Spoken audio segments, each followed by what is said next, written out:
Hey everybody, so today I'm going to talk about the experience that I had in this shirt. I did an interview about it in the press once. So I got this shirt as part of New York Mayor de Blasio's Pride celebration at Gracie Mansion. I went, this was part of the swag. You get this sort of stuff you use as an exercise shirt or, it's actually really nice. I hate those really starchy shirts or the really boxy ones. I like the fit of this one. I like the feel of this one. So I kept it. Usually I don't take them or I throw them out. I should donate them, but I throw them out. But I kept this one, and I was wearing it on the way to dance class. Well, not class, rehearsal. We were rehearsing for Jersey City Pride, which was my first big stage live performance, and it was amazing. Video of it on YouTube at the link, wherever that is. It was a blast. And so I wore this, left my apartment in Hell's Kitchen, New York, which is gay epicenter. I mean, if it's not Hell's Kitchen, Chelsea, gay bar, you can't swing a dead cat without. Where did that come from? Who was swinging dead cats in history? Can't swing a dead cat without hitting a gay bar in Hell's Kitchen, and it's the reason that I live in this area, right? Well, one, I moved here after a breakup because I thought it was a great place to have a bachelor pad. I was ready to be single.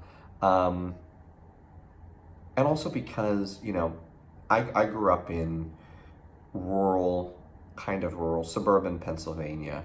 And, I remember walking out of a movie theater hand in hand with someone I had gone on a date with to then be surrounded by cars driving circles around us, calling us faggots, fearful, having, I did the thing that girls did where you kept your keys in your, I shouldn't say girls, women, kept your keys in your knuckles because you thought maybe someone was going to try something. I've lived that way. I've lived in that fear growing up constantly. Someone was always saying shit. Someone was always, So for me, living in this neighborhood, it's just such a relief to not think about that, to not have to think about that, to walk out of my house every day and not have to self-police my conduct, my haircut, what I'm wearing. I can just exist. That's why I live here. So I can just exist. And hopefully there are more and more, oh God, do I live in a safe space? I hate all this new terminology. I mean, I chose a safe space for me to feel safe. Which, you know what, I'm making fun of it, but that's exactly what I did. I'm making fun of it, but that's exactly what I did. So, that's why I live here.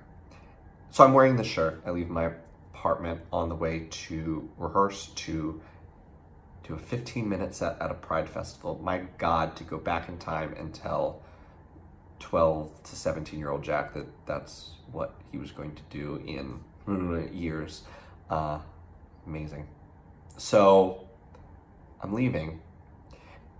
I walk out of my door, I'm walking towards 9th Avenue, and you feel that someone is nearby? You feel you haven't seen them, but your peripheral senses, you sense that someone is near you. So I knew that someone was near me, and the energy was, they were paying attention to me, or they were following me. It wasn't just someone passed by me. The hairs on the back of my neck went up. I definitely felt danger. Spidey sense. The Spidey sense was tingling.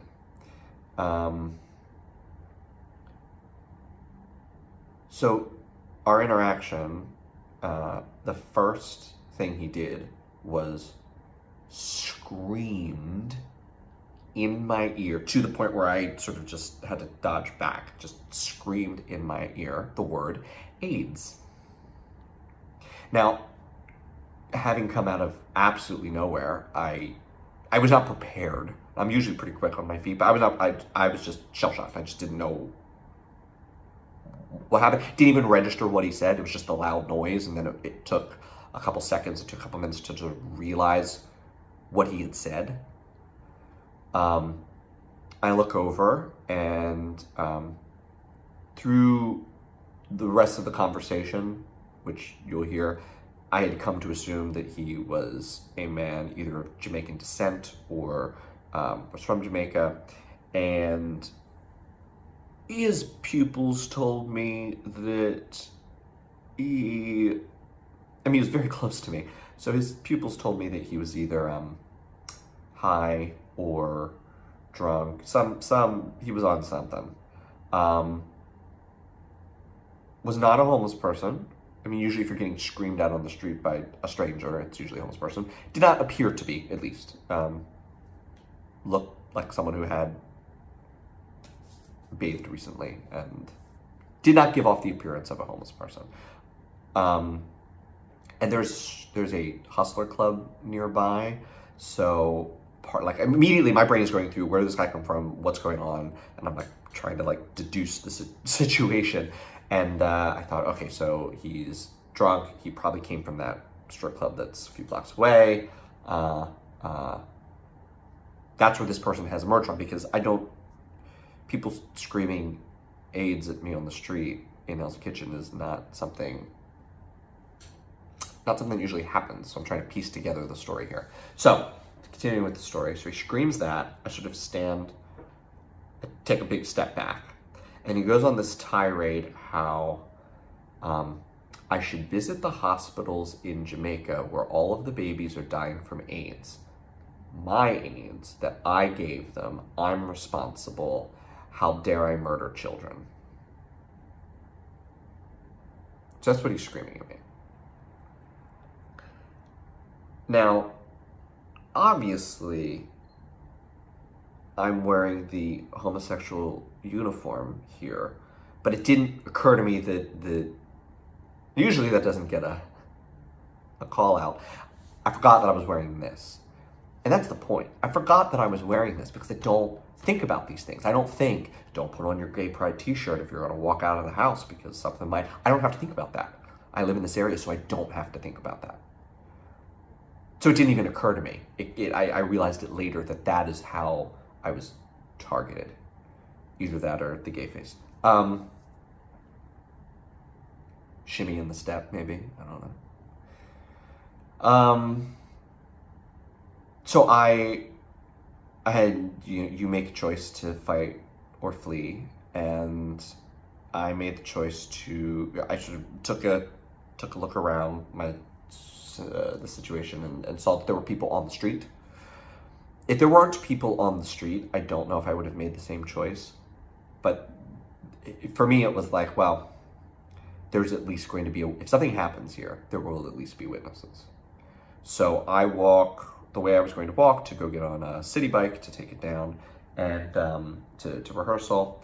And there's a woman walking her dog this way and a couple going this way. And so I'm just making sure that at all times there are people who can see me. Man is still screaming and he's following me. I'm getting a little bit further ahead of him than he was, but he's not letting go. And he's still screaming his whole diatribe. So I have stopped listening to him, and now I am I'm in crisis mode. Make sure I get out of here. So I see a assumedly straight couple waiting for an Uber or something, and I just walked straight up to them. My age, couple. I walked straight up to them and just said, "Hi, this man is following me and harassing me, and I'm just going to go down the block and get on this bike. Would you mind please keeping an eye on me until I'm on my bike and gone?" And the woman was, "Oh my God, absolutely. I'm so sorry. Let me know how I can help you." The dude was very interested in what was going on his phone and couldn't give two shits, which is generally my experience with straight men. So luckily I had an ally in that woman, and she did. And I saw her, she like took out her phone. She was like ready. Obviously she wasn't gonna, and I wasn't expecting her to like jump in if there was some sort of like brawl, but like just at least be eyes, or maybe she could even yell if he was going to do something that I could react quicker. Anyway, felt very fortunate there was someone on the street. Got on my bike, went away, never saw the person again. That happened in 2018 in the gayest spot in one of the gayest cities. And you think about the Proud Boys, who, if you don't know who they are, it's not a gay group. You need to look them up. You need to be aware of their existence. This hate group that attacks particularly gay people, trans people. They're very focused on, they're vitriol on trans people. Just this nasty white supremacist hate group that had a speaker at a conference in Midtown New York City, and afterwards got into a brawl with protesters. Their safe spaces are an illusion that we tell ourselves so that we can feel better. There are no safe spaces for us. And I don't think there ever will be. Because we are the minority. And all minorities, race, gender, sexuality, whatever it is, all minorities know that our safety is always at the discretion of the majority. Now, that man felt empowered. He felt very safe. Now, he was probably also out of his fucking mind, but there was a piece of him that felt very confident and safe. Listen, on that same street, I had a guy get out of his truck to scream that I was a faggot. Like, I mean, take home lesson one, apparently I am just a big fucking, like, faggot. Like, look, this just, it's like just like a strobe light of faggotry. That's gonna be a gift. Strobe light of faggotry. But there are no safe spaces. You always have to remain watchful. You always have to keep an eye out, because unless we are the majority, which, I don't know, maybe evolution will lead that way. But until we are, our safety will always be at the discretion of the majority. Majority will always rule. So you can't let the terrorists win, so you can't change your life. I'm not saying leave your house in fear, leave the gay shirt at home. I'm not saying that at all. But you always have to remain watchful for your own safety. And I think the best thing you can do is just keep an eye out for others. Be the woman on the street who kept her eye on me as I got on my bike. Be her. When you see something, just kick the lights down. When you see something, be an ally to anyone in any situation. Be an ally. The girl who's getting screamed at by her boyfriend where it looks dicey. We've all passed that on the street. A quick, are you okay? Do you need help? Are you all right? Is everything okay? Give someone the option to ask for help. Right. That's my message today. That's why I wore this shirt.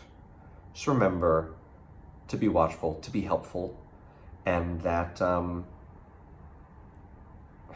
safe spaces are an illusion for us.